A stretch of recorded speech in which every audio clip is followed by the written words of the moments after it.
My name is Ruby Lois Bean. I was born in East Hampton in 1934, the youngest of 6 children. My parents were Kenneth Burt and Florence Sauls. My dad was a farmer all his life. He had about 300 cows. We raised chickens, and for a while we raised tobacco. I was about 7 years old when I became very involved in 4-H clubs because my sisters were belonging to 4-H, and I thought it was neat to learn how to sew on a machine. We used to have an old Singer, and I learned to sew on that machine, and I became very interested in making clothes, and I did canning and foods projects. I exhibited a lot of the things that I did at the 3-County Fair and also all 4-H events. Then I became very involved in the older programs of teenagers getting together and learning new ideas and also having a good time relating to other people that lived in my county. In 1954, I applied for the 4-H exchange program. This was an exchange program that was about 4 years old, and I had listened to some of the young people who had gone on this program. Some of them were my friends, and they just enjoyed it. They said, "You got to go." I had seen how much fun they had, many of the activities that they did, and the people that they saw from other countries. I wanted to go because I was just at the age where I really wanted to explore the world a little bit. That was the one thing I wanted to do in my youth. We talked a lot about it at home with my parents, and I decided I would definitely do the application. And it was quite a lengthy questionnaire. You had to really show that you were interested in learning more about 4-H and about people in other countries. Lo and behold, in December, I found out that I had been selected, but they were still waiting, not knowing where they were going to send me. My mother thought I should be going to France. Somebody else thought I should go to England. Well, we didn't get the choice of where we went because there was all different people were applying for this opportunity. So I found out 2 days before Christmas that I was being assigned to Japan. And my mother was very upset. She said, "You're not going, are you?" And I said, "Yeah, I'm going." My dad just didn't say too much about it. It was my mother who was against my going because she felt that I would never return. She was so worried that something was going to happen to me. They said that she went to bed for 3 days. And that's not my mother. She was always up and around and, doing things. She was very rarely ever sick. And also they had to say that they would be willing to be a host to a young person coming from Japan here. In the end, she had the opportunity to host the girl from Japan that came to the United States. And after she had done that, we never heard anything more about my not going to Japan. She was very happy with it because she was able to entertain that girl in my home. And so she just felt that that was very natural, and everything worked out fine.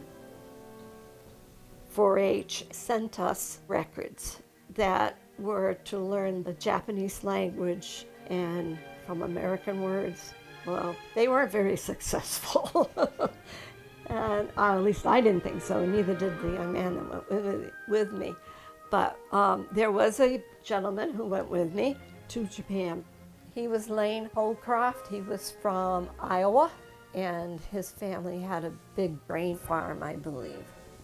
He had just graduated from Iowa State College and wanted to do some traveling. We also had 2 other young people that were going to the Philippine Islands. So the 4 of us traveled to Washington in June 1955. We had a meeting out there as a group. The person in charge discussed all of the problems that we might have and who we were to get in touch with. And we were there for 2 days.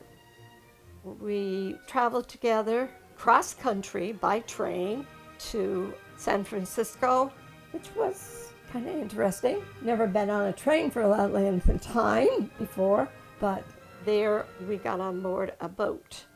It was a nice ship. A lot of people were traveling on it, and it took us, I think, about 14 days.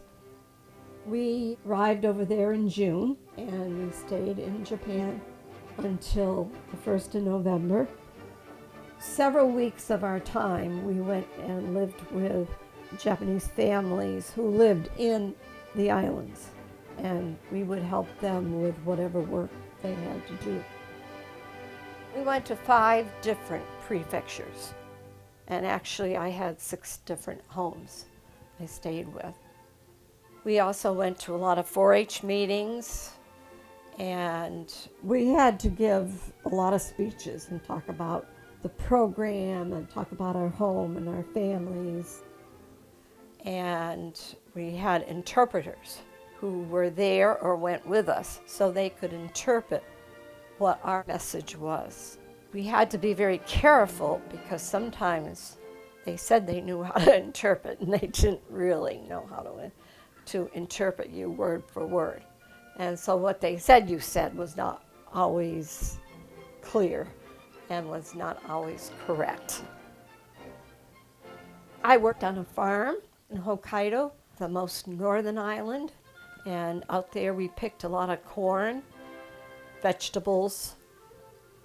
In that household, I helped the oldest girl make a dress, and that was interesting because it was entirely different from the way we sew here. So after Hokkaido, we went by train and came back onto the main island of Honshu. And when we moved, Lane, who was the boy that went with me, we always were together and moving to the next prefecture. So we had an opportunity to see each other about every 3 weeks, compare our experiences with the families we were with. So it was great to have the opportunity to meet with him again. The next family I had was really wonderful. It was a bigger family, and we did some work in the rice paddies, not a lot, because the rice was already growing, and we did some tobacco.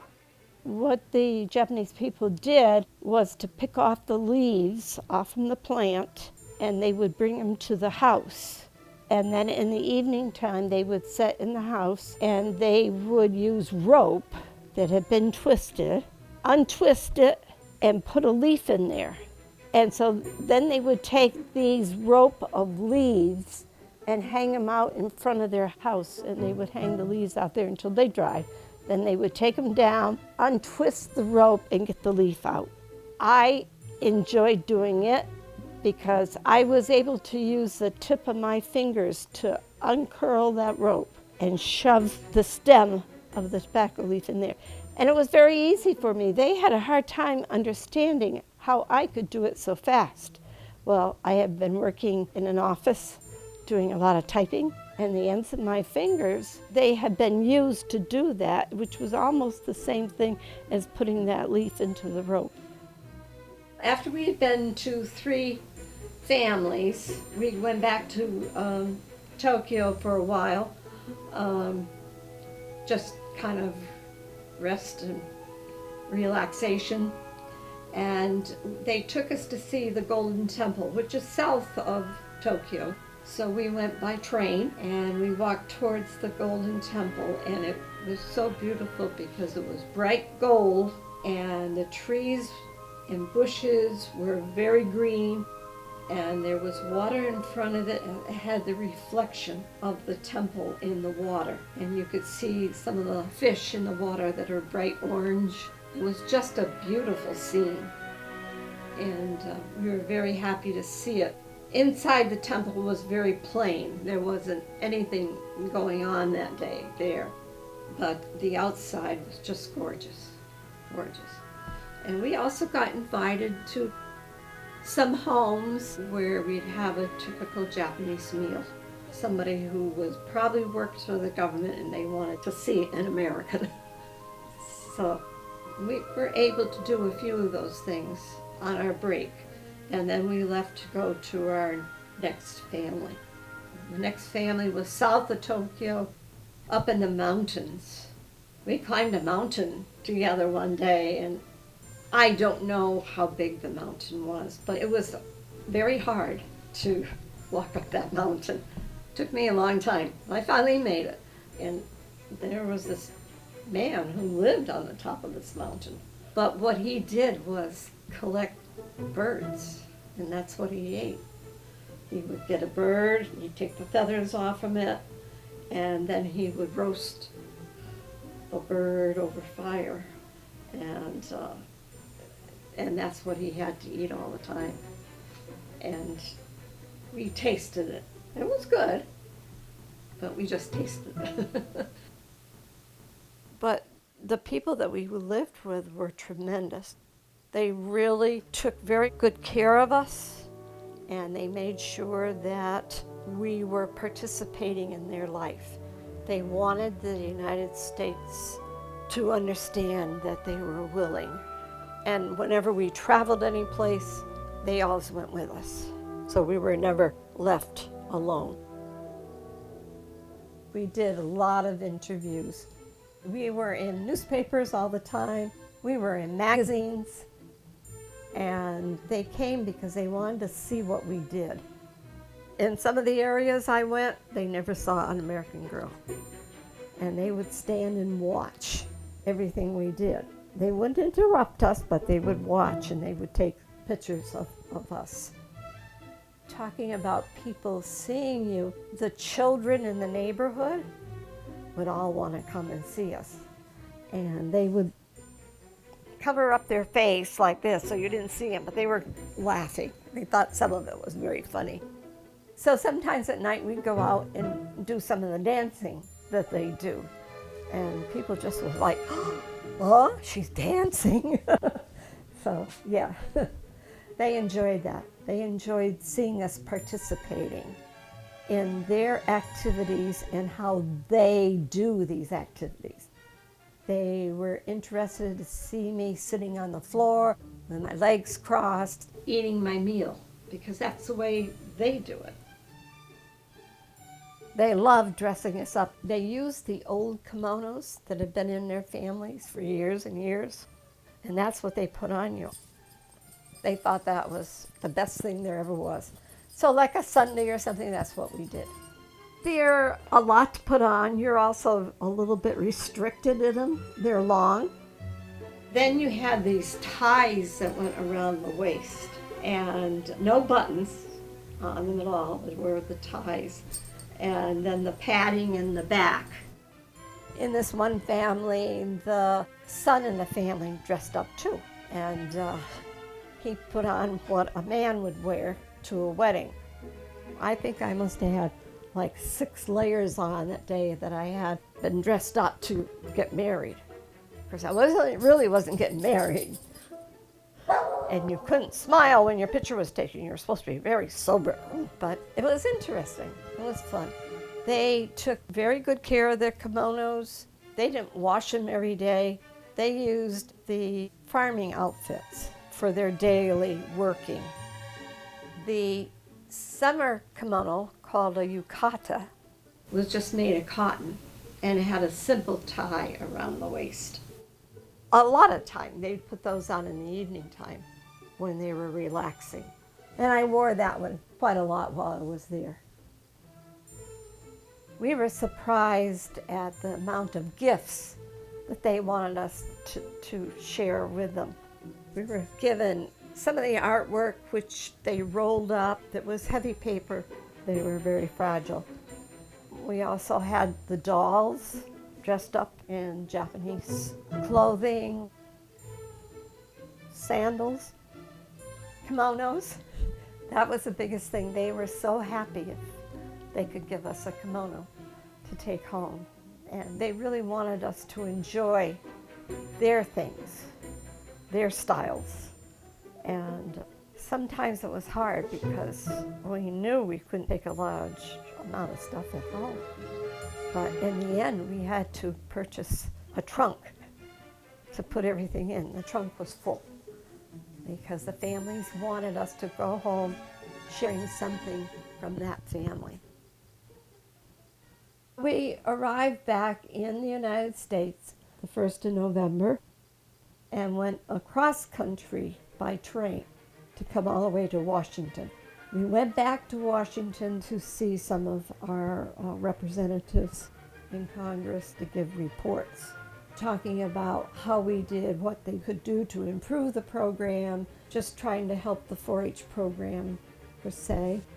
So we were there for 3 days, and we then could leave to go home. And I had a special, my husband, though he wasn't my husband at the time, came down to Washington with my girlfriend and picked me up, and he drove us back to Massachusetts, which was nice. I was very happy to come over Mount Tom and see home again. It's been a long time.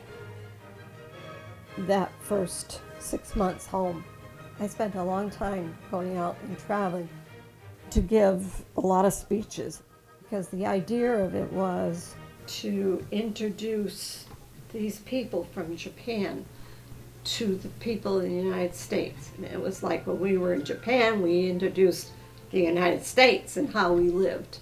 And you went to all sorts of clubs, 4-H clubs, granges, any kind of a club or organization that had speakers were after you. I mean, I was booked. Since I got home, I've given more than 300 presentations to different groups. Of course, it's been quite a few years since I went. I think the last presentation I gave may have been about 20 years ago. My boyfriend, he would take me to my speeches, which was great because he helped carry the projector, and he enjoyed what I had to say, and many times he said, "Oh, you never told me that before," because I would change each of my topics when I went to different groups to speak. We were married a year after I went to Japan, and I had brought home some Japanese silk, made my wedding dress out of that, and had the wedding, and I think there was 10 people who came to the wedding who were all friends of mine. One of the boys and one of the families I stayed with, he came to the wedding, which was very nice. My going to Japan changed my outlook on life. I think I appreciated a lot more things that my parents did for me. I appreciated being able to see other people and how they live, which was very different. It made me realize that, yeah, we didn't have much money on the farm, but we had a good life, a real good life. And that's what matters. You don't have to be rich to have a good life. You can just, everyday things, enjoy people. And it's too bad that they have not been able to keep this program going, because it really enriches a person's life. One time when I was in Japan, it was night. It was a beautiful, beautiful night. And the stars were out bright, and the moon was out bright. And that was my closest to my family. I said, that moon and those stars are going to be going over my house. We're not that far away. We're actually very close. And it was just very impressive to me. And I think if more young people had opportunities, or were even willing to do things like that, like traveling, we'd be a lot better off as a society.